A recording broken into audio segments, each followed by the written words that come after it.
Salut et bienvenue dans une nouvelle vidéo des cartes sur table où je vais vous faire un petit débrief WCQ, donc le World Championship Qualifier Lille qui est le week-end. Participé, je n'ai pas été qualifié, je n'ai pas de sinon on m'aurait vu en stream. Mais j'ai bien apprécié l'ambiance, je suis content de mon résultat. J'y suis allé avec Atsadi et on va débrief tout ça. Mais en attendant, n'hésitez pas à vous abonner, mettre un petit pouce bleu et mettre un commentaire en sachant que dans cette vidéo je vous ferai gagner un petit cadeau au cours de la vidéo. Je donnerai un petit mot à mettre dans les commentaires pour participer au concours. Donc n'hésitez pas à rester jusqu'au bout. En attendant, générique.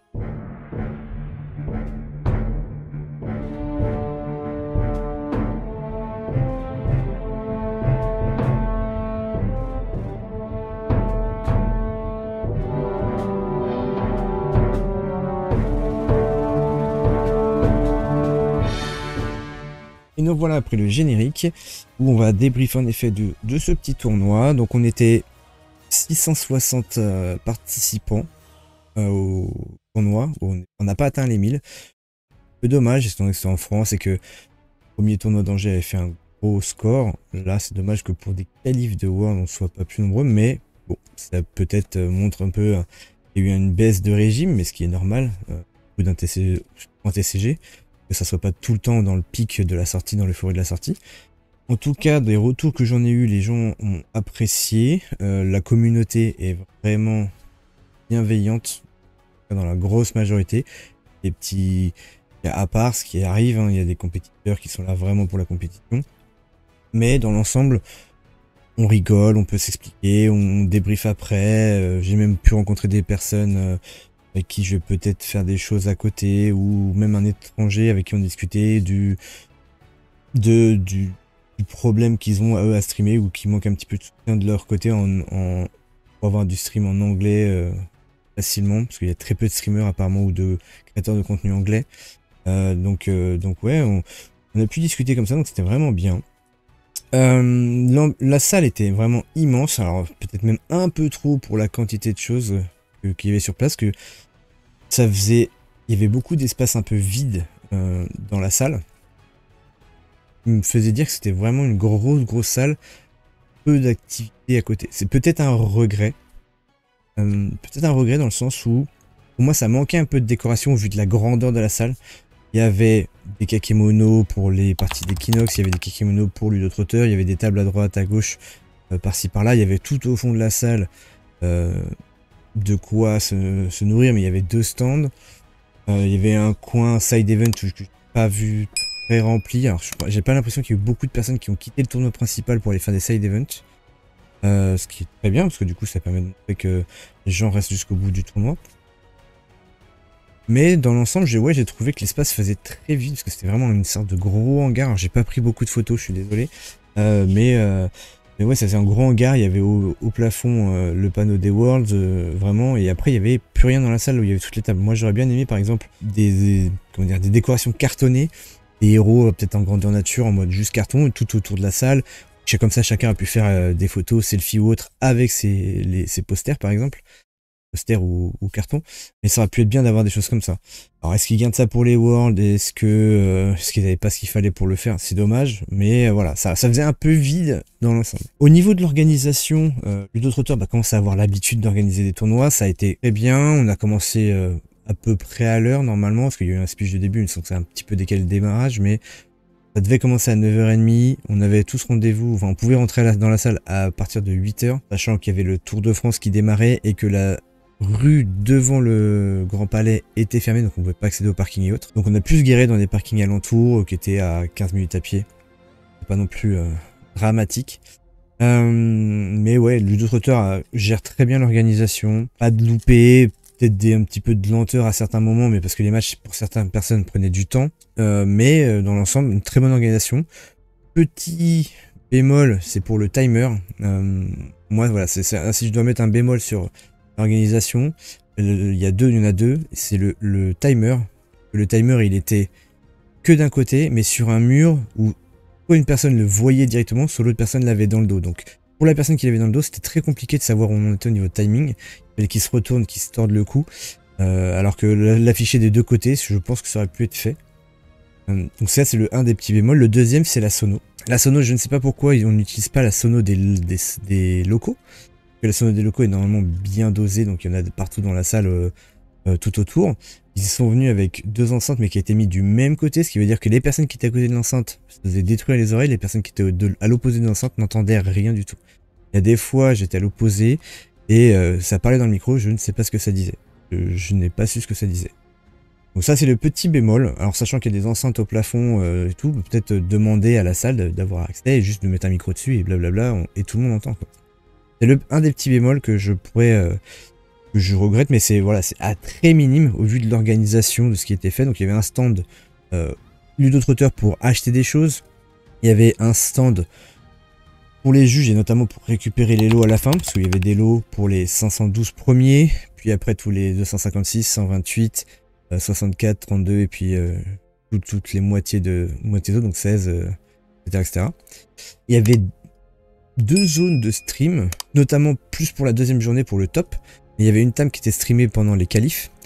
La deuxième table servait vraiment le lendemain. Il faisait 2 par 2 je crois les matchs, ou enfin il faisait moitié par moitié.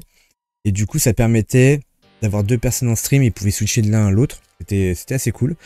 Au niveau du stream, bah, j'ai pas pu trop suivre comment c'était fait, mais connaissant Caleb et Kaylan, je pense que c'était très quali. J'en ai vu vite fait sur le retour, la finale. C'était assez quali.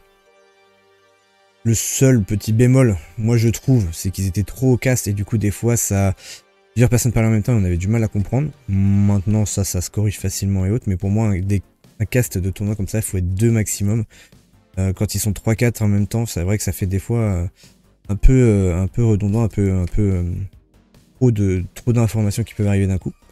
Mais en tout cas, au niveau le peu que j'ai vu, c'était on affiche les decklists, les uniques et tout. Vraiment, c'était très très bien fait au niveau régie et niveau cast. Au niveau de Equinox, ils avaient... Je crois qu'ils n'avaient pas un gros espace. C'était voulu ou pas, je ne sais pas. Mais en gros, il y avait un coin pour tous ceux qui voudraient apprendre à jouer. Donc, il y avait des nouveaux qui venaient pour découvrir ou pour venir en spectateur et qui voudraient apprendre à jouer. Il y avait un coin avec... une table où on pouvait faire deux découvertes. Et il y avait une table au centre où il y avait c'était pour signer. Alors ils étaient nombreux à signer la première journée, donc ils étaient 6 sur une petite table qui normalement d'un côté on met 3 personnes, donc ça faisait très comment dire, tassé. Peut-être qu'une deuxième table aurait pu être pas mal, ça aurait fait plus vraiment une partie coulissante plutôt que de tous être tassés comme ça. Mais en tout cas ils sont venus très nombreux, ça fait plaisir. Moi j'ai pas trop fait signer ou été voir pour signer parce qu'il y avait toujours un petit peu de monde. Et moi c'est pas spécialement mon délire, j'ai juste fait signer mon tapis les jours du dimanche à Régis, que j'ai pu interviewer. Vous avez d'ailleurs la vidéo sur la chaîne, il faudra pas hésiter à aller la voir. Et il y avait une autre table pour les boss battle, donc c'était pareil, c'était 2 personnes qui pouvaient, enfin c'était 2 duels côte à côte qui pouvaient se faire. Et les boss battles, ça permettait de gagner des petits lots. Je crois qu'il y avait des jetons un peu exclusifs, il y avait donc les jetons tokens, pardon, les soldats, peut-être Carabot et autres, un peu exclusifs. Il y avait une pièce premier joueur exclusif, il y avait le tapis des boss battles toujours. Je sais pas ce qu'on pouvait gagner d'autres, j'ai pas pu le tenter. Mais voilà, il y avait juste ces 3 tables là pour Equinox. Mais en tout cas, ils sont venus à très nombreux. Et ils ont pu donner de leur temps, Régis, hein, je remercie encore Régis qui m'a accordé du temps pour un interview. Mais ils étaient assez disponibles et tout, donc c'était vraiment cool. En ce qui concerne ma run, j'ai pris des petites notes sur mon téléphone. Moi, je finis en totalité 302ème sur 660 du coup. J'y suis allé avec Hatsadi, sans prétention aucune, et on m'a beaucoup aidé parce qu'on m'a prêté des uniques qui étaient quand même assez fortes, on va pas se mentir, pour un Hatsadi. J'ai eu une run où j'ai rencontré énormément de Kojo. Je crois que la moitié de ma run, ça a été des Kojo. Ce qui est vraiment énorme. Et pourtant, Kojo n'était pas le plus représenté. On va le voir après. Je vous montrerai un peu plus tard la représentation du tournoi. Et en plus du top 32. Mais en gros, moi, j'ai affronté en premier round à Sigismar. Sigismar, je sais que c'est un match difficile. Parce qu'il peut être très rapide et je peux avoir pas le temps de m'installer. Donc je rappelle le pouvoir d'Hatsadi. L'Hatsadi, c'est... Il commence avec 5 compteurs. Si on joue une carte qui coûte 5 ou plus, on gagne, on pioche une carte et on augmente le compteur. Et du coup, après, il faut jouer une carte qui coûte 6 ou plus et on augmente le compteur, etc. etc. En gros, on a un compteur qui commence à 5. Tant qu'on joue une carte qui est supérieure au compteur, on monte le compteur, on pioche une carte. Et ça oblige Hatsadi à jouer des cartes assez chères. Du coup, Hatsadi, il a besoin de faire du ramp, donc de réussir à booster son mana plus que les autres. Donc d'avoir le 1 de mana en plus à chaque tour, c'est très bien, mais il faut réussir aussi à en prendre de notre deck et à en mettre en mana en bonus. J'ai rencontré donc en premier Sigismar, que j'ai perdu parce qu'il a été très agressif, très efficace. Et du coup, ça m'a pas permis de ramp assez rapidement pour pouvoir après remonter. Hatsadi va prendre du retard, il va devoir remonter. Donc si on est trop rapide, c'est compliqué pour moi. Deuxième match, j'affronte un Kojo. Je me dis, ouais, ça commence bien, Sigismar, Kojo. Je savais que Sigismar, Kojo serait très représenté, qui seraient certainement les decks les plus méta. On va voir qu'au final, le Kojo s'en est pas si bien sorti que ça en termes de résultats. Mais du coup, j'affronte un Kojo, je dis, bon, ça va être dur. Et au final, j'ai réussi à gagner, mais c'était un match quand même assez tendu. Il avait de l'avance, j'ai réussi à rattraper à la fin, j'ai réussi surtout à le faire reculer et l'affamer, mine de rien, qui est une des meilleures cartes pour Hatsadi et même pour les Izmir, m'a permis de retourner la game parce que j'ai pu faire un affamé gigantesque, qui m'a fait prendre les 2 XP et m'a fait gagner comme ça. Un peu en dernier round et un peu en surprise, que j'ai réussi à suffisamment lui rendre la main pour le faire surprise jusqu'à ce qu'il puisse plus rien jouer. Donc ça c'était le deuxième round. Troisième round, je rencontre un Kojo, encore une fois. Donc déjà on fait Sigismar, Kojo, Kojo. Là je re-rencontre un Kojo, cette fois-ci je perds parce qu'il a été très rapide, beaucoup trop par rapport à moi. Il n'a pas mis de permanent ou autre, il a vraiment foncé tout droit et moi j'ai pas pu l'arrêter. Et du coup je perds cette round là. Donc là je suis en une victoire, 2 défaites à ce moment là. Quatrième round, je rencontre une Nevenka. Il y avait pas mal de Nevenka et notamment des Nevenka dans les tops. Il y en avait eu pas mal. C'était un peu la petite surprise. Là je pense que le joueur soit débuté, soit avait pas un deck hyper opti. Mais en gros j'ai réussi à gagner sans trop de difficultés parce qu'il n'était pas très agressif. Quand je mettais une créature, il venait pas forcément face pour essayer de me bloquer, il allait de l'autre côté, du coup je faisais du 1 pour 1. Donc j'ai pu gagner sans trop grande difficulté cette round là. Donc là je reviens en 2-2. Round 5, je rencontre un Kojo. Donc déjà le troisième Kojo sur 5 matchs, qui était déjà plus de la moitié de mes matchs. Il n'avait pas été très aggro, c'est-à-dire qu'on faisait du 1 pour 1, du 1 pour 1, du 1 pour 1, et malheureusement si moi j'arrive à ramp, et que en plus j'arrive à avoir des expéditions, ce qui veut dire que quand je serai fort, ça sera moins difficile de revenir. J'arrive à gagner comme ça, parce que du coup, comme il fait du 1 pour 1, que moi j'arrive à me gagner du mana, que j'arrive à quand même prendre des expéditions sans prendre de retard, c'est bénéf pour moi, et j'arrive à gagner comme ça. Round 6, je rencontre un Kojo, encore une fois. Donc là on est déjà à quoi, 4 Kojo sur 6 matchs, ça fait beaucoup de Kojo. On avait un petit peu marre, c'était déjà le 4ème, mais j'ai encore réussi à le gagner. Ça a été beaucoup plus dur, parce que je me suis vachement épuisé pour pouvoir ramp, mais j'ai eu une bonne pioche, notamment avec l'affamé, qui m'a mis fin au jeu, qui m'a permis de gagner. La stratégie, je vous la montrerai dans la deck tech que je ferai dans une deuxième vidéo pour présenter ma decklist et faire une partie avec le Hatsadi que j'ai utilisé à Lille. Mais en gros, là, l'affamé, l'idée, c'est de réussir à le rendre gigantesque quand il nous reste une XP d'écart pour pouvoir avancer d'un coup les deux côtés et pouvoir gagner.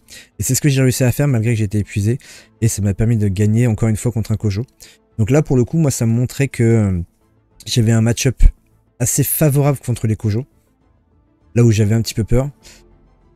Mais au final, c'est plutôt favorable. En round 7, je rencontre une Fen.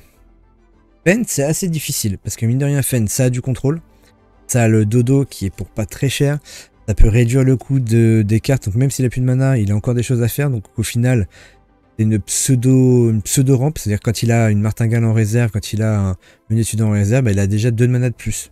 Donc c'est un pseudo-rampe. Donc au final, même moi, si je rampais beaucoup, et il avait potentiellement pas mal de choses à faire, et notamment des dodos, des machins. Comme moi, je joue pas forcément beaucoup de créatures, je joue beaucoup de grosses créatures, mais j'en pose pas beaucoup sur le terrain en même temps. Il suffit qu'il fasse un dodo d'un côté ou dodo de l'autre, il met une petite créature, il gagne. Et c'est ce qui s'est passé. Et il a réussi à gagner, je crois, avec une petite martingale ou un disciple. 8ème round, on rencontre un Aphanas. Donc là, je perds aussi. Je perds. C'est difficile à faire, c'est vraiment difficile, ça a beaucoup d'après-vous. Même si j'arrive à faire des trucs, même si j'essaie de temporiser le plus possible parce que j'arrive à ramper et autres. Très difficile, parce il peut prendre du retard lui aussi, mais il va vite remonter. Et comme il a plus d'après-vous que moi, malgré que je rampe beaucoup, il lui reste encore beaucoup de mana quand moi j'en ai plus. Et je m'épuise plus que lui, parce que je ne pioche pas ou peu. Donc c'était très difficile, et donc j'ai perdu malheureusement face à un Afanas. Et là j'étais en, je me dis pas de bêtises, en 4-4. On arrive à la rune 9, où là, je perds encore une fois, c'était une peine encore une fois. Donc encore une fois, peine assez difficile. Elle était un peu plus serrée celle-là, pour le coup. J'ai réussi à gratter, mais malheureusement, quand il commence à avoir pas mal de mana, qu'il a ses Meunier Tudor, ça devient difficile, parce que les Meunier Tudor, c'est un peu comme le sommeil réparateur. Ça peut faire un double dodo. Quand moi je mets pas beaucoup de créatures, bah double dodo, ça fait mal. Et bah il a réussi à gagner comme ça. La rune 10. Donc là je suis en 4-5, donc déjà je me dis, ah, dommage, je suis plus en positif. Donc on va essayer de remonter. Rune 10, pardon. J'arrive encore une fois sur un Kojo. Donc on est à 5 Kojo sur 10 matchs.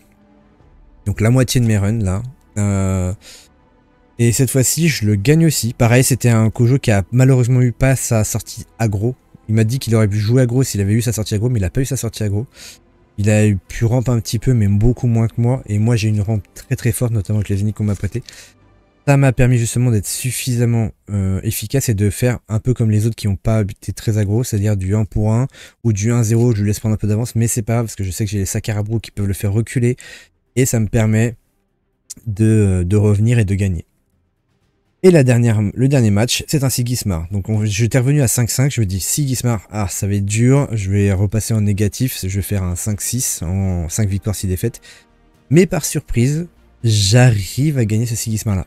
C'est un Sigismar qui malheureusement n'a pas eu sa pioche. Donc je pense que c'est ce qui m'a un peu sauvé aussi.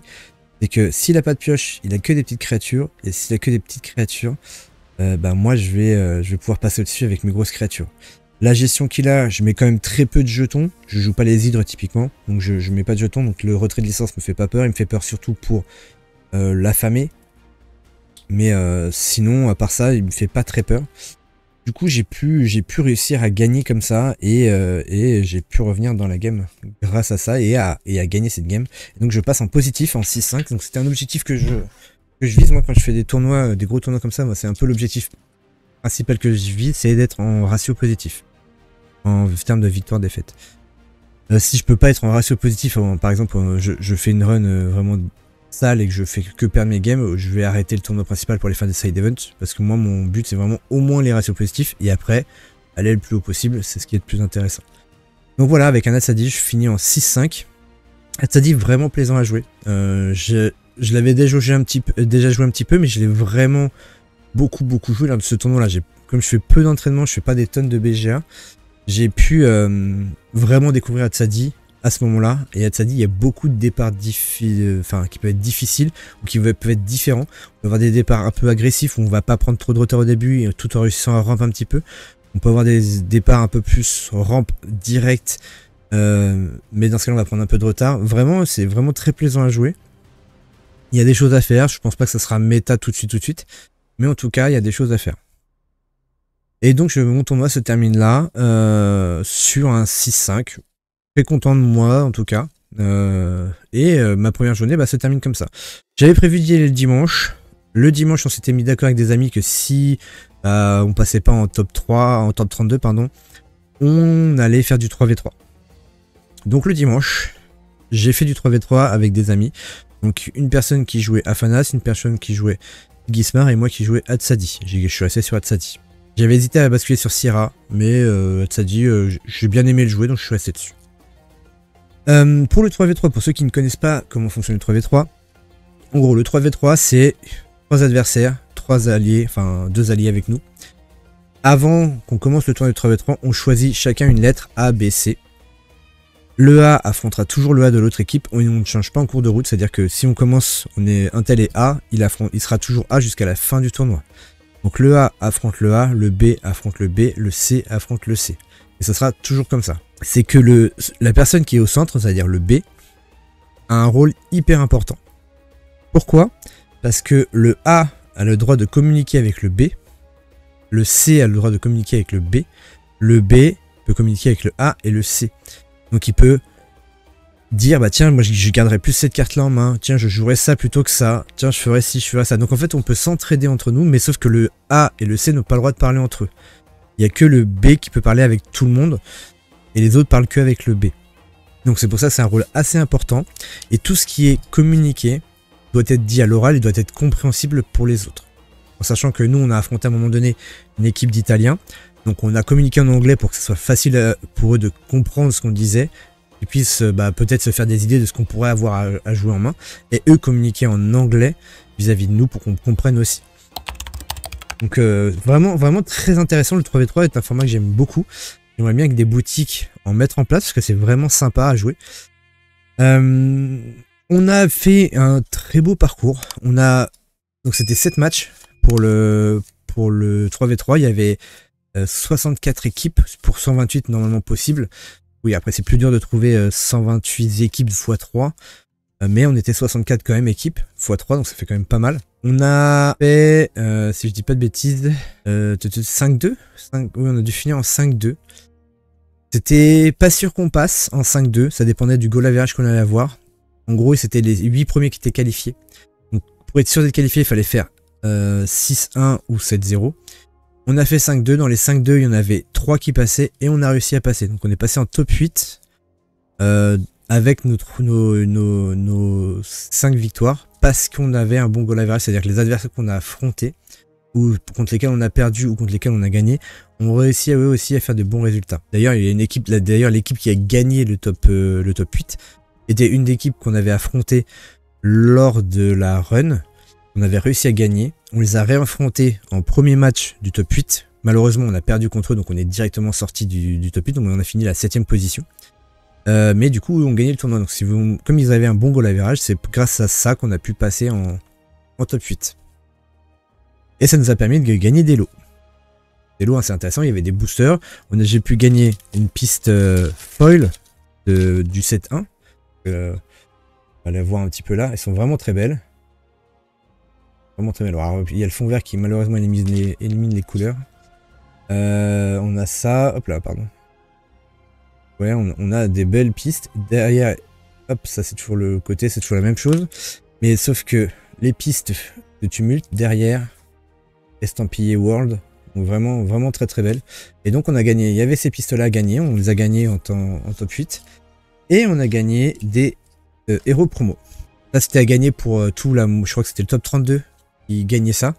Gagner un héros, nous en top 8 on en a gagné un deuxième. Ainsi que des héros qu'on avait à gagner aussi dans le tournoi principal. Dans le tournoi principal, tous les inscrits avaient un héros booster. Et on en gagnait en fonction de notre classement. En ayant fini dans les 500 premiers, j'ai eu un deuxième héros booster. Donc je finis avec 4 héros boosters et dont un que ça sera le cadeau, c'est ce que je vais vous offrir. Et donc dans l'idée, je vais vous offrir le dernier que je vais vous montrer là. Mais dans l'idée, voilà à quoi il ressemble. Là j'ai eu Gulrang. Donc il y a la petite signature, estampillé Alternate World 2025. Alors les scanners sont déjà dans ma collection. J'ai eu Gulrang. Alors on a fait des échanges, parce que j'ai pas eu Gulrang même, mais on a fait des échanges. J'ai eu Syrah. Pareil, ça a été échangé. Syrah que je vais garder parce que je vais la jouer. Gulrang c'est pareil, il y a des chances que je la joue. Heist. Et d'ailleurs, le héros qui a gagné le tournoi principal. On va en revenir après.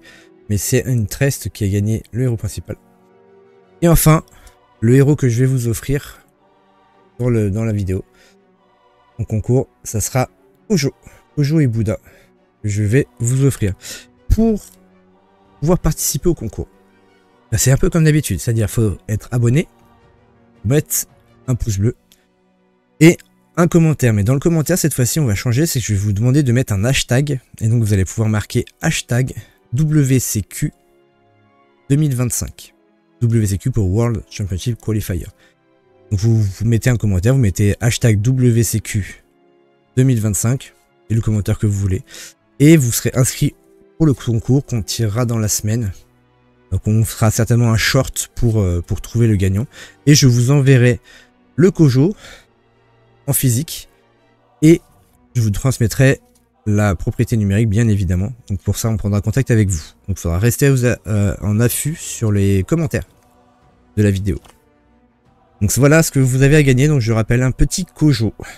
Petit Kojo des Worlds. En ce qui concerne la répartition, on va aller voir ça tout de suite. Au niveau de la répartition, on avait à gauche, vous avez la répartition globale du tournoi. Sur les 660 participants, vous avez tous les héros qui sont indiqués là. Et à droite, c'est le top 32. Au niveau de la répartition, on voit que le plus présent, c'était Kojo.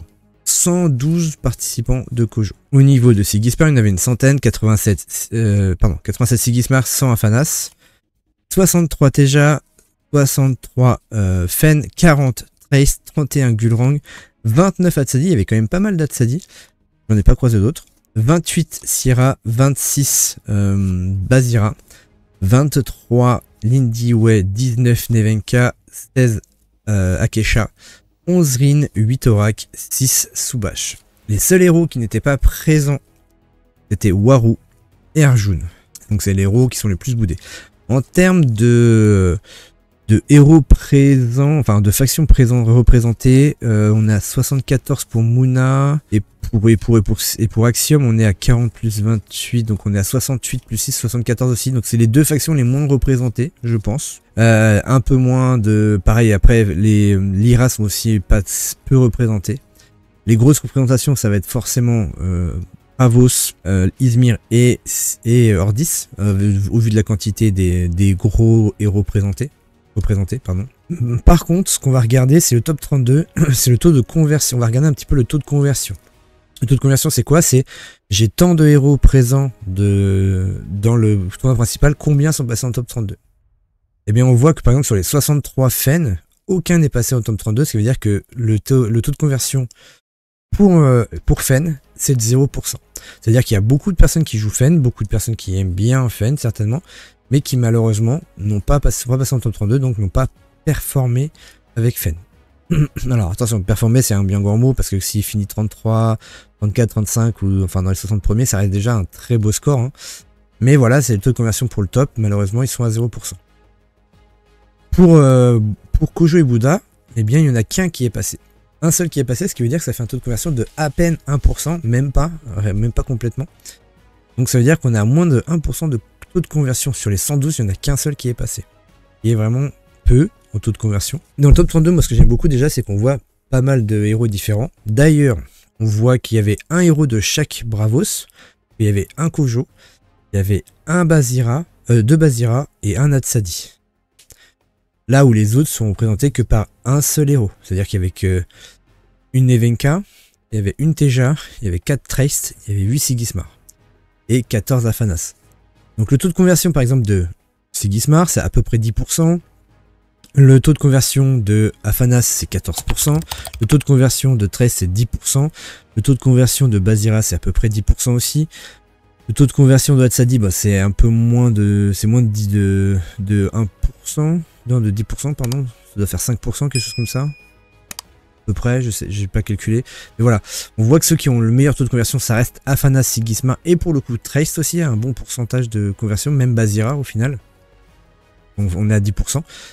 On voit quand même que le top 32 est surreprésenté par des Afanas.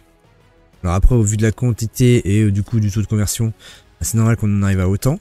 Mais ouais, on voit que Afanas est encore très bien parfait. Sigismar était encore quand même présent, mais malheureusement Sigismar n'a pas été jusqu'au bout. Je crois qu'il y en avait déjà plus en quart, peut-être même en 8ème, il y en avait déjà peut-être plus. Et les personnes qui ont... Alors ce que j'ai bien aimé, c'est que le quart de finale... non, les demi-finales, pardon, étaient bien... Alors il y avait deux Afanas qui se sont affrontés eux-mêmes, mais en demi-finale, on avait quand même une Nevenka et un Trace. Une Trace, je sais pas comment ça... Je sais pas si c'est un ou une. Mais du coup, c'est la Trace qui est passée, puis le Afanas, et donc ça a fait une finale Afanas-Trace, et qui a été gagnée par la Trace. Ce qui est vraiment extraordinaire d'avoir une victoire d'un autre héros. Ça change un petit peu. Ça montre aussi que Trace, ça performe, et que toutes les personnes qui étaient là au début à dire ouais, Trace il est mort, il n'y a plus le Havre, c'est fini. Et ben en fait, Trace peut encore sortir ses épingles du jeu. On essaiera peut-être de voir la decklist, de l'analyser, peut-être de faire des games avec. Après, lui il a une decklist où il a besoin d'un Anansi, parce qu'il a des Anansi très très forts. Il joue pas avec... il y a une stratégie qui tourne autour de Tress où il faut jouer avec Bugfix et des cartes qui remontent des sorts, parce que du coup, Bugfix permet de dépenser un compteur de Tress, elle va en réserve, mais comme on a une unique qui remonte le sort remonte dans la main, donc comme il quitte la réserve, il reprend le compteur, et donc on peut faire ça plus ou moins à l'infini tant qu'on a les uniques, et donc on peut mettre beaucoup de jetons. Lui il joue pas comme ça, lui il a vraiment des grosses stats, il joue avec des Anansi, ou en tout cas des cartes qui ont effet Anansi, pour avoir des grosses stats et pouvoir prendre de force son adversaire. Voilà, ça c'était pour le tournoi principal. Ce qu'il faut savoir aussi lors de ce tournoi de Lille, c'est qu'il y a eu des reveals. En reveal, on a eu un nouveau héros qui a été révélé, un héros Bravos pour le 7-4. Le 7-4 a été annoncé. Et pour le 7-4, nous avons ça qui a été révélé. Donc le héros Sol et Alua. Le héros est un peu particulier. On en a discuté avec des amis, on n'aime pas, pour le moment en tout cas on n'aime pas. Maintenant, à voir avec les cartes du 7-4 qui vont sortir, ce qu'ils vont pouvoir faire pour peut-être le booster un petit peu. Mais là tel quel, on a un petit peu de mal à voir comment il peut tirer son épingle du jeu vis-à-vis d'un Kojo ou d'autres héros. Mais en gros le principe c'est quoi? C'est lorsque vous êtes le premier à vous arrêter de jouer, vous gagnez un compteur. En gros ça veut dire que je joue une carte, je passe, et je fais rien d'autre. Le souci c'est ça, c'est si vous êtes premier joueur au tour 1, ça sera plus facile. Si vous êtes second joueur, il faut espérer que votre adversaire joue plusieurs cartes et qu'il passe pas avant vous. Parce que s'il passe avant vous, vous prenez pas de compteur. En fait le problème c'est ça, c'est qu'il faut jouer soit une grosse carte, soit ne rien jouer, passer pour avoir un compteur. Vous avez votre compteur, ok c'est très bien, ça ne fait rien, il se passe rien. Il faut en avoir 3 pour qu'après, dès que vous passez en premier, vous gagnez un familier. Un compagnon qui arrive dans l'expédition compagnon. Ça veut dire que vous devez passer pendant 3 tours, vous devez passer en premier. À partir du 4e tour, vous avez le jeton qui arrive. Et tant que vous passez en premier, le jeton arrivera à chaque début de tour. Donc en fait, c'est jouer une grosse carte ou une seule carte ou peut-être 2 cartes par tour maximum avant de passer la main pour avoir un jeton qui sera juste 2-2-2. Qui potentiellement pourrait être gigantesque quand on arrivera à 5 compteurs. Là pour le moment on trouve que ça fait trop peu pour que ça soit vraiment intéressant de passer en premier. Donc ça sera à voir, parce que ça se trouve il y aura des cartes qui diront qu'on peut donner un compteur à un héros, peut-être, ou on peut améliorer son compteur, ça ira peut-être plus vite, ça je ne sais pas. Mais en tout cas, voilà le nouveau héros qui a été révélé. À voir ce que ça va donner avec les cartes du 7-4. Je m'avance pas, parce que s'ils l'ont fait et s'ils l'ont sorti, c'est qu'il doit être intéressant. Maintenant, on va voir ce que ça va donner. Ben voilà, j'ai fini avec le débrief du tournoi de Lille. J'espère que ça vous a plu. Toujours pareil, n'hésitez pas à lâcher un petit commentaire, à donner si vous avez participé, vos ressentis. N'oubliez pas le jeu concours pour gagner le Bouddha. Le Bouddha estampillé Worlds avec la petite signature. Pour ça, je rappelle, il faut mettre un hashtag dans les commentaires WCQ 2025, il faut être abonné à la chaîne et mettre un petit pouce bleu. C'est toujours plaisir. N'hésitez pas donc à la suite de ce hashtag à commenter votre tournoi si vous y avez participé ou de lâcher un petit commentaire autre vis-à-vis de la vidéo, de ce que vous voudriez voir sur la chaîne.